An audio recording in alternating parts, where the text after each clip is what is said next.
Hi dear friends, എന്നും മോരുകറിയൊക്കെ ഒഴിച്ച് ചോറിൻ്റെ മടുത്തെങ്കിൽ ഇതുപോലൊരു തേങ്ങ അരച്ച കറി ഉണ്ടെങ്കിൽ നമുക്ക് ചോറ് നന്നായിട്ട് കഴിക്കാനായിട്ട് പറ്റും. ഇത് നെല്ലിക്ക ഉപയോഗിച്ച് തയ്യാറാക്കിയ ഒരു കറിയാണ്. അതിനായിട്ട് ഞാനിവിടെ 3 വലിയ നെല്ലിക്ക എടുത്തിട്ടുണ്ട്. ഇത് കഴുകി വൃത്തിയാക്കി എടുത്തതാണ്. ഇത് കുരു ഒന്ന് കളഞ്ഞ് ഞാനൊന്ന് കട്ട് ചെയ്തെടുക്കുകയാണ്.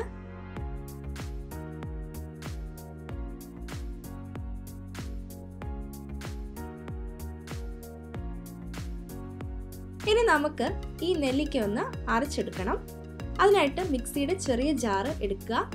അതിലേക്ക് ഈ അരിഞ്ഞു വെച്ചിട്ടുള്ള നെല്ലിക്കയുടെ കഷ്ണങ്ങൾ ഇട്ട് കൊടുക്കുക. 2 പച്ചമുളക് ഇതുപോലെ ഒന്ന് ഇട്ട് കൊടുക്കുക. നിങ്ങളുടെ എരിവ് അനുസരിച്ച് എൻ്റെ നമ്പർ കൂട്ടുകയോ കുറയ്ക്കുകയൊക്കെ ചെയ്യാം. ഒരു കഷ്ണം വെളുത്തുള്ളി ഇട്ട് കൊടുക്കുന്നുണ്ട്. ആ ഒരു ജാറിലേക്ക് നിറയത്തക്കവണ്ണം ആവശ്യത്തിന് തേങ്ങ ഇട്ട് കൊടുക്കുക.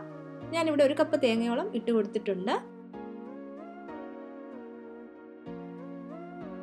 1/2 ടീസ്പൂൺ നല്ല ജീരകം ഇട്ട് കൊടുക്കാം.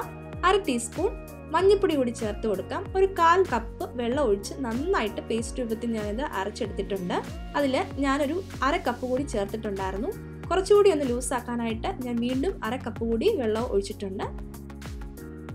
ഇനി നമുക്കിത് ഒന്ന് ചൂടാക്കി എടുക്കണം. അതുപോലെ തന്നെ താളിച്ച് ചേർക്കുകയും വേണം. അതിനായിട്ടൊരു പാനിലേക്ക് 1 ടേബിൾ സ്പൂൺ കോക്കനട്ട് ഓയിൽ ഒഴിച്ചു കൊടുക്കുക. ഓയിൽ ഒന്ന് ചൂടായി വരുമ്പോൾ അതിലേക്ക് 1/2 ടീസ്പൂൺ കടുക് ചേർത്ത് കൊടുക്കാം.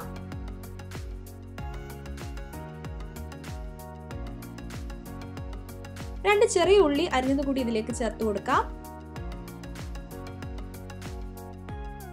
അതിലേക്ക് 2 വറ്റൽമുളക് പൊട്ടിച്ചത് ഇട്ട് കൊടുക്കുകയാണ്.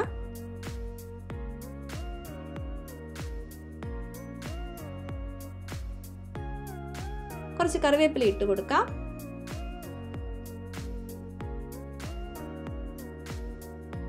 ഒരു ടീസ്പൂൺ പച്ചത്തേങ്ങ ഇതിലേക്ക് ചേർത്ത് കൊടുക്കുന്നുണ്ട്.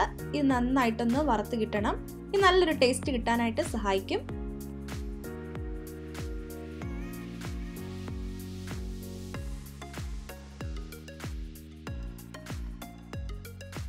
ഈ തേങ്ങ നന്നായിട്ട് ബ്രൗൺ കളർ ആവുന്നിടം വരെ നമുക്കിതൊന്ന് ഇളക്കി കൊടുക്കാം. ഇനി നമ്മൾ ലോ ഫ്ലെയിമിൽ ഇട്ടിട്ട് ഇതുപോലെ തയ്യാറാക്കി വെച്ചിട്ടുള്ള ഈ ഒരു മിക്സ് ഇതിലേക്ക് ഒഴിച്ചു കൊടുത്ത് നന്നായിട്ട് ഇളക്കി യോജിപ്പിക്കുക.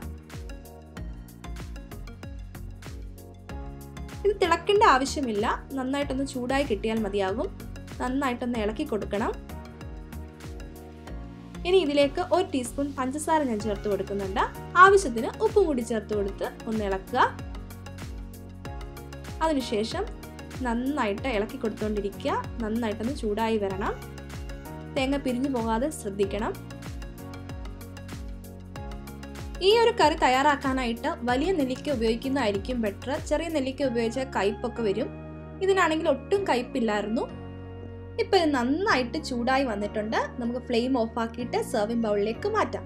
അപ്പോൾ ഈ ഒരു കറി നിങ്ങൾ എല്ലാവരും ട്രൈ ചെയ്ത് നോക്കുക. വീഡിയോ ഇഷ്ടപ്പെട്ടെങ്കിൽ ലൈക്ക് ചെയ്യാനും ഷെയർ ചെയ്യാനും സബ്സ്ക്രൈബ് ചെയ്യാനും ഒന്നും മറക്കല്ലേ. അപ്പോൾ വീണ്ടും ഒരു റെസിപ്പിയുമായി കാണും വരേക്കും ബൈ.